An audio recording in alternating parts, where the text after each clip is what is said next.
और चलिए शुरू करते हैं 20 मिनट में 20 खबरों का सिलसिला। पूर्वी सेना कमान मुख्यालय की ओर से 51वें विजय दिवस समारोह के हिस्से के रूप में गुरुवार को कोलकाता में आयोजित कार्यक्रम में सेना के जाबाजों ने हैरत अंगेज प्रदर्शन कर अपने शौर्य और क्षमता का परिचय दिया। Royal Calcutta turf club ground में आयोजित भव्य मिलिट्री टैटू के फाइनल शो के दौरान हेलीकॉप्टर शो, घोड़ा दौड़, dog show, march past, motorcycle करतब का प्रदर्शन कर 1971 के पराक्रमी योद्धाओं को श्रद्धांजलि दी गई। फ्लाई पास्ट के दौरान वायुसेना के लड़ाकू विमान सुखोई 30 से लेकर सेना के हेलीकॉप्टरों ध्रुव, रुद्र और चीता ने आसमान का सीना चीरते हुए हैरत अंगेज कारनामों से वहां जुटे हजारों लोगों की भीड़ को मंत्रमुग्ध कर दिया। फ्लाई पास्ट के बाद घोड़ा दौड़ और सेना के जवानों ने मोटरसाइकिलों पर सवार होकर हैरत अंगेज करतब दिखाए। समारोह में मुख्य अतिथि के रूप में पूर्वी कमान के प्रमुख लेफ्टिनेंट जनरल राणा प्रताप कलिता मौजूद थे। विजय दिवस पर रक्षा मंत्री राजनाथ सिंह ने राष्ट्रीय युद्ध स्मारक पर माल्यार्पण किया। इससे पहले chief of defence staff general Anil Chauhan, सेना प्रमुख जनरल मनोज पांडे, वायुसेना प्रमुख air chief marshal VR Chaudhary और भारतीय नौसेना के उप प्रमुख ने भी राष्ट्रीय युद्ध स्मारक पर माल्यार्पण किया। इस अवसर पर रक्षा मंत्री ने कहा कि 1971 के युद्ध में अन्याय पर न्याय की जीत हुई थी। रक्षा मंत्री राजनाथ सिंह ने ट्वीट किया था कि विजय दिवस पर देश भारत के सशस्त्र बलों के अनुकरणीय साहस, शौर्य और बलिदान को नमन करता है। 1971 का युद्ध अमानवीयता पर मानवता, दुराचार पर सदाचार और अन्याय पर न्याय की जीत था। इसके साथ ही भारत के विदेश मंत्री डॉक्टर एस जयशंकर ने भी 1971 के युद्ध में भारत को जीत दिलाने वाले बहादुर भारतीय सशस्त्र बलों को सलाम किया। बताते चले कि विजय दिवस 1971 के युद्ध में पाकिस्तान पर भारत की जीत की याद में मनाया जाता है। इसे बांग्लादेश मुक्ति युद्ध भी कहा जाता है।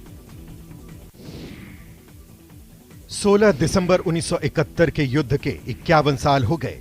जब भी 71 की जंग की बात चलती है, झुंझुनू के जवानों की बहादुरी के किस्से सुनने को मिल जाते हैं। ऐसे ही एक जाबाज हैं झुंझुनू के अजोटू निवासी फौजी निहाल सिंह डागर। डागर सिर्फ 18 साल की उम्र में सेना में भर्ती हो गए थे। पहली पोस्टिंग कश्मीर में मिली। करीब 2 साल बाद पोस्टिंग राजस्थान में कर दी गई। इसी दौरान पाकिस्तान के साथ युद्ध शुरू हो गया। 1971 में निहाल सिंह बाड़मेर में तैनात थे। दोनों देशों की सेनाएं आमने सामने थी। दोनों तरफ से गोला बारूद और गोलियां दागी जा रही थीं। 3 दिसंबर 1971 को निहाल सिंह अपनी पलटन के साथ जीप में सवार होकर पाकिस्तान में घुस गए।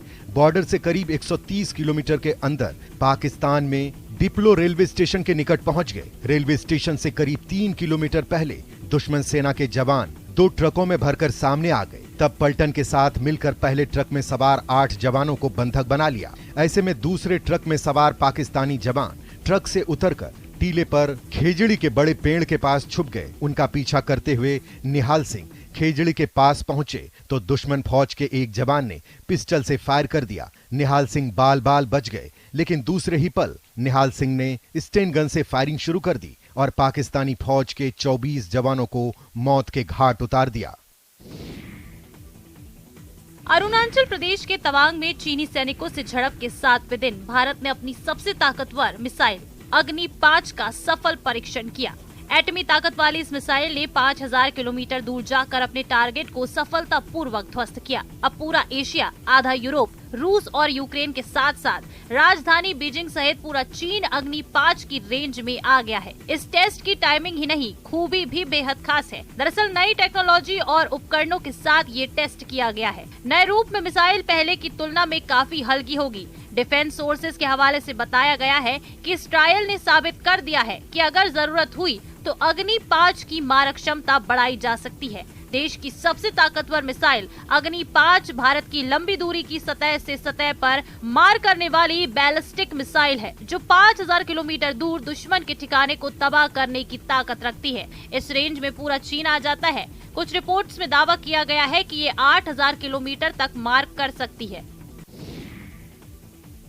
भारतीय सीमा के भीतर पाकिस्तान लोकल सिम के उपयोग पर पाबंदी लगा दी गई है। राष्ट्रीय सुरक्षा आशंकित खतरों को देखते हुए दंड संहिता 1973 की धारा 144 के तहत प्रदत्त शक्तियों का इस्तेमाल करते हुए जैसलमेर कलेक्टर टीना डाबी ने ये आदेश जारी किया। यह आदेश अगले 2 महीने तक प्रभावी रहेगा। जिले में लगने वाले पाकिस्तानी इलाकों में लगे मोबाइल टावरों का नेटवर्क भारतीय सीमा के अंदर 3 से 4 किलोमीटर तक आने के कारण पाकिस्तानी लोकल सिम से पाकिस्तानी नेटवर्क के जरिए आसानी से संपर्क किया जा सकता है। इसके फलस्वरूप राष्ट्रीय सुरक्षा पर आशंकित खतरे को ध्यान में रखते हुए पाकिस्तानी लोकल सिम के उपयोग करने पर तत्काल प्रभाव से प्रतिबंध लगा दिया गया है। जिला मजिस्ट्रेट टीना डाबी की जारी किए गए आदेश के अनुसार सीमावर्ती जैसलमेर जिले में कोई भी व्यक्ति पाकिस्तानी लोकल सिम का उपयोग नहीं कर सकेगा। इस आदेश का उल्लंघन करने पर दोषी पाए जाने वाले व्यक्ति के खिलाफ कार्रवाई की जाएगी। टेक्सटाइल सिटी की पहचान बदल रही है। भीलवाड़ा में हथियारों के प्रति क्रेज बढ़ता जा रहा है। पुलिस इन पर लगाम लगाने के हर संभव प्रयास कर रही है, मगर बदमाश इन युवकों तक अवैध हथियार पहुंचाने में कामयाब हो जा रहे हैं, जिसके कारण आए दिन जिले में फायरिंग की घटनाएं हो जाती हैं। तकरीबन 7 पिस्टल्स में हथियार में कारतूस और मैगजीन्स बरामद हुई। 8 से 10 व्यक्ति इनमें अरेस्ट हुए हैं। 6 से ज़्यादा मुकदमे आर्म्स एक्ट केस में दर्ज किए हैं और भी हमारे पास काफ़ी अच्छी संख्या में आज के टाइम पे इनपुट है, जिस पे वर्कआउट किया जा रहा है, जिसमें आगे और हथियार बरामद होने की हमारे को उम्मीद है। पुलिस का जो वर्ग है, जो संगठन है, उन्हें एक विशेष सोशल मीडिया पर इनकी विशेष नजर होनी चाहिए और सतर्कता, विजिलेंस का लेवल जो है सोशल मीडिया के माध्यम से पता चल सकता है कि ये हथियार कहां से आ रहे हैं, किसके पास हैं, और अपने सोर्सेज इस तरह के रखें ताकि इन पर कंट्रोल किया जा सके, नियंत्रित किया जा सके और समाज में सुरक्षा का दायरा बढ़ाया जा सके। भीलवाड़ा में लगातार अवैध हथियार मिलते जा रहे हैं और उन हथियारों का सबसे ज़्यादा उपयोग 20 से 30 साल के बीच के युवा कर रहे हैं। सोचने का विषय है कि युवा किस तरफ जा रहे हैं, अपने भविष्य को कैसे इन हथियारों के साथ बर्बाद कर रहे हैं। जिला पुलिस अधीक्षक आदेश सिद्धू ने एक मुहिम छेड़ी है, जिसमें ऐसे अवैध हथियारों और हथियार सप्लाई करने वालों को लगातार पुलिस धरपकड़ कर रही है और गिरफ्तार भी कर रही है। आमतौर पर जंगल में आग गर्मियों में ही लगती है, लेकिन इन दिनों सर्दियों में भी दावानल की घटनाएं सामने आ रही हैं। आपके टीवी स्क्रीन पर नजर आ रही तस्वीरें ऐसे ही एक दावानल की हैं। यहाँ जंगल धू धू कर जल रहे हैं। उत्तरकाशी मौरी तहसील में टॉन्स वन प्रभाग के कोठीगाड़ रेंज में चिवा गांव के पास जंगल की आग लगने से कई हेक्टेयर वन संपदा जलकर राख हो गई। ग्रामीणों ने वन विभाग को घटना की सूचना दी, जिस पर वन विभाग की टीम आग बुझाने के लिए रवाना हुई। वन विभाग के कर्मचारियों ने कड़ी मशक्कत के बाद जंगल में लगी आग पर काबू पाया। दावानल में वृद्धि का कारण प्राकृतिक और मानवीय दोनों है, लेकिन एक सत्य ये भी है कि आज ये एक बड़ी दावानल आपदा का रूप ले चुका है। भारत और विश्व में लगातार वनाग्नि के बढ़ने से सामाजिक, आर्थिक और पर्यावरण असंतुलन आ रहा है। इस असंतुलन को संतुलित करने की बहुत जरूरत है। जिंदगी एक रंगमंच है और हम सब उस रंगमंच की कठपुतलियां हैं, जिसकी डोर ऊपर वाले के हाथ में है। कौन कब कहां उठेगा कोई नहीं जानता। यकीन नहीं हो तो इन तस्वीरों को देखिए। दूसरी महिलाओं के साथ ठुमके लगा रही बुजुर्ग, अगले पल जो हुआ उसकी शायद ही किसी ने कल्पना की हो। अचानक मंच पर ही बुजुर्ग गिर जाती है। जब तक लोग कुछ समझ पाते, उन्हें अस्पताल ले जाते, तब तक उनकी मौत हो चुकी थी। तस्वीरें मध्य प्रदेश के सिवनी की हैं। पूरी कहानी फ्रेम दर फ्रेम आप खुद देखिए। वीडियो में एक महिला संगीत कार्यक्रम में दूसरी महिलाओं के साथ ठुमके लगा रही है। तभी नाचते नाचते मंच पर अचानक वो गिर जाती है। मिली जानकारी के मुताबिक बंडोल थाने के बखारी गांव में बुजुर्ग दादी अपनी पोती की शादी समारोह से पहले संगीत कार्यक्रम में परिवार की महिलाओं के साथ मंच पर डांस कर रही थी। उसी समय बुजुर्ग दादी नाचते नाचते मंच पर गिर गयी। परिजनों ने आनन फानन में उन्हें सिवनी अस्पताल लाया, जहाँ डॉक्टरों ने उन्हें मृत घोषित कर दिया। हिमाचल प्रदेश योगासन खेल संघ ने शिमला के कालीबाड़ी हॉल में राज्य स्तरीय योगासन प्रतियोगिता का आगाज किया। इसमें सभी जिलों से प्रतिभागी हिस्सा ले रहे हैं। अव्वल रहने वाले प्रतिभागियों को राष्ट्रीय स्तर की योगासन प्रतियोगिता में परफॉर्म करने का मौका मिलेगा। हमारे हिमाचल प्रदेश की भी योगासन स्पोर्ट्स फेडरेशन बनी, यहाँ पर पंजीकृत हुई और हमारे को राष्ट्रीय स्तर से एफिलिएशन मिला। उसमें हमारा जिला स्तर पे भी हमारे 12 के 12 जिलों में यूनिट बने, 12 के 12 जिलों में चैंपियनशिप हुई और उस चैंपियनशिप का आज यहाँ पर राज्य स्तरीय चैंपियनशिप यहाँ हो रही है और उसके पश्चात हमारी राष्ट्रीय चैंपियनशिप के लिए यहाँ से हमारा चयन होगा। हिमाचल योगासन संघ ने योग को पाठ्यक्रम में शामिल करने की मांग की है, ताकि बच्चे इसे अपने जीवन में अपना सके। प्रतियोगिता का शुभारंभ करने पहुंचे हिमाचल पतंजलि योग समिति के केंद्रीय प्रभारी लक्ष्मीदत्त शर्मा ने कहा कि योग को आज देश ही नहीं बल्कि दुनिया में भी पहचान मिली है। योग से जहां बच्चे नशे से दूर रहते हैं, वहीं स्वास्थ्य के लिए भी योग लाभदायक सिद्ध हो रहा है। फौज की ट्रेनिंग की यादें एक सैनिक ना तो सर्विस के दौरान भूलता है और ना ही रिटायरमेंट के बाद। 50 साल बाद एक साथ जब IMA 1972 बैच के पास आउट अधिकारी मिले तो यादें ताज़ा हुई, आंखें नम हुई। दिसंबर 1972 बैच के IMA के ये वही अधिकारी हैं जो इसी म्यूजियम हॉल से पास आउट हुए थे। पहले इसी हॉल में पीपिंग सेरेमनी करवाई जाती थी। गुरुवार को IMA प्रशासन ने सभी बैचमेट को एक साथ बुलाकर गोल्डन जुबली मीट कराया। रिटायर्ड आर्मी ऑफिसर की आंखें अपने ट्रेनिंग के दिनों को याद कर गौरवान्वित थी। अपने परिवार के साथ अपने ही बैचमेट को मिलने की खुशी शब्दों में बयान नहीं की जा सकती थी। रिटायर्ड ऑफिसर बताते हैं कि तब नए जोश के साथ इसी चैटवुड हॉल से निकले थे। कई जेंटलमैन कैडेट्स उस वक्त बैचलर थे। मस्ती मजाक खूब था तो देश की शान पर आंच न आने का जज्बा भी अलग होता था। ਅੱਜ ਫੇਰ ਵਾਪਸ 50 ਸਾਲ ਬਾਅਦ ਇੱਥੇ ਆਏ हैं ਤੇ उस हॉल 'ਚ खड़े हैं जिथे सानू ऑफिसर बनाया गया। मेरी तरफ से ये है कि ये जितना भी आपने प्रोग्राम यहाँ किया इसके लिए हम बहुत आपके शुक्रगुजार हैं।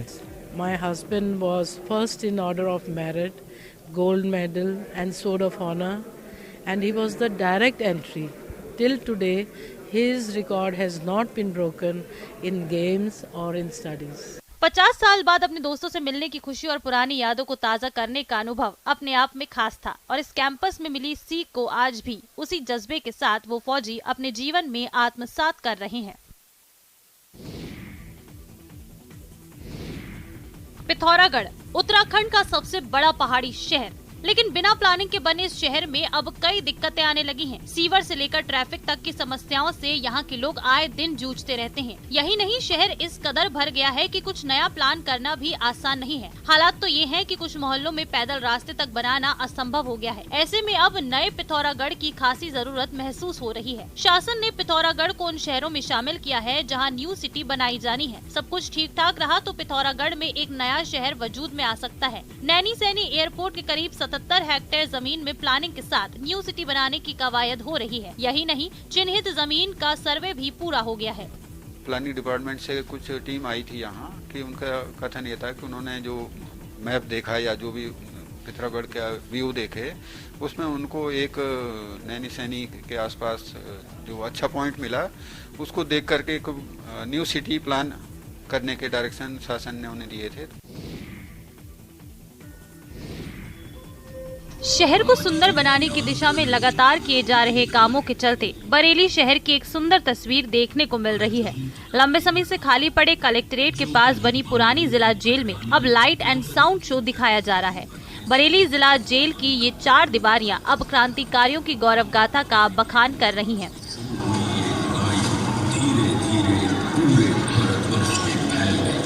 यहाँ का विशेष आकर्षण लाइट एंड साउंड शो बन रहा है। इसमें जेल की दीवारों पर बरेली के इतिहास, क्रांतिकारियों के बलिदान की गौरव गाथा दिखाई जा रही है।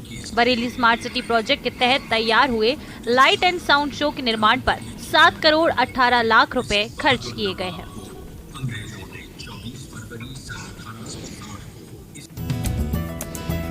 मन का विश्वास रगों में साहस भरता है। चढ़कर गिरना, गिरकर चढ़ना ना अखरता है। आखिर उसकी मेहनत बेकार नहीं होती, कोशिश करने वालों की हार नहीं होती। कविता की इन पंक्तियों को चरितार्थ कर दिखाया है मध्य प्रदेश के नीमच जिले के लाल रविकांत चौधरी ने। मुफलिसी में परिवार का गुजर बसर, जीवन यापन के लिए पिता पानीपुरी का ठेला लगाते हैं, लेकिन रविकांत ने अपने सपने को मरने नहीं दिया। ख्वाब देखे, मेहनत की और बन गया भारतीय वायुसेना में पायलट। रविकांत चौधरी मनासा के रहने वाले हैं। उनके पिता द्वारिकापुरी धर्मशाला के सामने पिछले कई सालों से पानीपुरी का ठेला लगाते हैं। रविकांत की उम्र अभी 21 साल है, लेकिन बुलंद हौसलों के दम पर उन्होंने कम उम्र में ही ये उपलब्धि हासिल कर मिसाल पेश की है। एयरफोर्स में पायलट के तौर पर चयन होने के बाद परिवार की खुशी का ठिकाना नहीं है। रविकांत ने सफलता का श्रेय अपनी मां और पिता को दिया। वो जल्द ही ट्रेनिंग के लिए हैदराबाद रवाना होंगे। जरा सोचिए, आप सड़क पर जा रहे हो और आपके सामने अचानक सदी के महानायक अमिताभ बच्चन आ जाएं, तो अरे चौंकिए मत, ये अमिताभ बच्चन नहीं बल्कि उनके हमशक्ल हैं, जिन्हें देखने के लिए लोगों की भीड़ लगी हुई है। इनकी शक्ल अमिताभ बच्चन से इतनी मिलती है कि अच्छे धोखा खा जाते हैं। दरअसल बिहार के औरंगाबाद की सड़कों पर इन दिनों लोग अमिताभ बच्चन के हमशक्ल को देखकर हैरान हैं। अमिताभ बच्चन के इस डुप्लीकेट का नाम शशिकांत पेड़वाल है। शशिकांत पेड़वाल पेशे से प्रोफेसर हैं, लेकिन अमिताभ का हमशक्ल होने की वजह से और खुद को उनकी चाल ढाल में रंग लेने की वजह से लोग इन्हें देखकर धोखा खा जाते हैं और उनकी आंखें उन्हीं को असली अमिताभ समझ बैठती हैं। आवाज से लेकर कद काठी और हाव भाव ही कुछ ऐसा है कि शशिकांत कहीं से भी डुप्लीकेट नहीं लगते। खास बात यह है कि शशिकांत इस बार निकाय चुनाव भी लड़ रहे हैं। चुनाव के लिए प्रचार करने जब ये सड़क पर निकलते हैं तो लोग इन्हें अमिताभ बच्चन समझकर इनसे मिलने पहुंच जाते हैं। भले ही क्रिसमस आने में अभी वक्त है, लेकिन तैयारियां शुरू हो चुकी हैं। ये हम नहीं कह रहे, तस्वीरें इसकी तस्दीक कर रही हैं। बाजारों में क्रिसमस सेलिब्रेशन से जुड़ी चीजें सजने लगी हैं। एक से एक आकर्षक गिफ्ट दिखने लगे हैं। गुवाहाटी के बाजारों में क्रिसमस के रंग देखते ही बन रहे हैं। अपनी मनपसंद चीजें खरीदने के लिए लोग बाजारों में पहुंच रहे हैं। बाजार में अभी से दुकानों की सजावट देखने लायक है। स्टार, बैलून, सेंटा क्लॉज और क्रिसमस ट्री के प्रति लोगों का आकर्षण अद्भुत है। ग्राहकों के उत्साह की चमक दुकानदार के चेहरे पर देखी जा सकती है। क्रिसमस को लेकर बच्चों, युवाओं और बुजुर्गों में खासा उत्साह देखा जा रहा है। अभी से लोग कार्यक्रम की योजना बनाने लगे हैं, घर की साफ सफाई और रंगाई पुताई करने लगे हैं। झारखंड के जमशेदपुर की शीला मुर्मू की खास पहचान बनती जा रही है। जिला मुख्यालय से 60 किलोमीटर दूर धिरोल गांव में नावाडी टोला, जहां की शीला मुर्मू ने स्कूल में पढ़कर क्राफ्ट का काम सीखा। इसकी बारीकियां सीखने असम गई और वहां से लौटकर गांव के ही बच्चों और महिलाओं को क्राफ्ट वर्क भी सिखा रही हैं। शीला लकड़ी की घड़ी बनाती हैं, जो काफी खूबसूरत होती है। जंगल से लाई गई लकड़ी पर शीला कंप्यूटर से निकाली गई घड़ी के डिजाइन चिपकाती हैं और फिर जुगाड़ तकनीक के जरिए लकड़ी को ही काट कर घड़ी का रूप दे देती हैं। इस घड़ी की कीमत 500 रुपए तक होती है। बाजारों में इनके बनाए क्राफ्ट की खासी डिमांड है। शीला अपने साथ ही गांव की दूसरी महिलाओं को भी इस काम में निपुण बना रही है, ताकि वो भी आर्थिक रूप से मजबूत हो सकें। सबसे पहले तो वहीं पे सिखाया जाता है। मैम आते हैं बाहर से और वहाँ पे वो सिखाने के लिए आते हैं और हम खुद हम भी लिए वहाँ। फिर उसके बाद सिखाते, फिर मेहनत करते गए, रोज ही आते गए, रोज। कोविड-19 महामारी के कारण 2 साल के अंतराल के बाद मदुरई के तिरुपरंगुराम में कार्तिकेय दीपम रथ उत्सव आयोजित किया गया। रथ यात्रा में बड़ी संख्या में श्रद्धालु शामिल हुए। कार्तिकेय दीपम उत्सव 28 नवंबर को ध्वजारोहण के साथ शुरू हुआ, जिसमें भगवान की मूर्तियों को लेकर रथ की सवारी करवाई जाती है। शाम को तिरुपरंगुराम पहाड़ी की चोटी पर दिया जलाया जाता है। ये मदुरई में सबसे महत्वपूर्ण त्योहारों में से एक है, जिसमें कई भक्त शामिल होते हैं। तमिलनाडु कार्तिकेय दीपम को पारंपरिक त्योहार के रूप में मनाता है। ये एक बहुत पुराना त्योहार है और पड़ोसी राज्यों जैसे केरल, आंध्र प्रदेश और कर्नाटक में भी ये मनाया जाता है। तमिलों के बीच इस त्योहार का बहुत बड़ा महत्व है। कार्तिकेय दीपम बहुत पुराना है और बहुत पहले से लोग इस शुभ अवसर से जुड़े रहे हैं। संगम युग की प्रसिद्ध महिला अवयर ने भी अपनी कविताओं में कार्तिकेय दीपम का उल्लेख किया है। ये वो विदेशी परिंदे हैं जिनके दीदार बड़ी मुश्किल से हो पाते हैं, जिनकी एक झलक के लिए पक्षी प्रेमी महीनों इंतजार करते हैं। तस्वीरें भरतपुर के केवला देव राष्ट्रीय उद्यान की है, जहां 370 से अधिक प्रजाति के देसी विदेशी पक्षी मौजूद हैं। सर्दी बढ़ने के साथ ही केवला देव उद्यान में पर्यटकों की संख्या बढ़ती जा रही है। सुबह से ही पक्षी प्रेमी पर्यटकों का आना शुरू हो जाता है और देर शाम तक जंगल में चहल पहल जारी रहती है।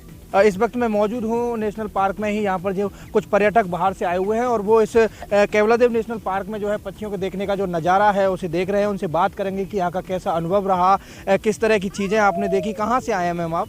हम लोग चंडीगढ़ से आए हैं जी बेसिकली। किस तरह से यहाँ पर इसके बारे में क्या सुना था? पहली बार आए आप? हाँ जी, I am coming here for the very first time. तो यही सुना था, बुक्स वगैरह में पढ़ते रहे हैं। तो मेरी बेटी है, हम लोग उसको दिखाने लेके आए हैं कि कैसा यहाँ पे बर्ड्स वगैरह का काफ़ी है।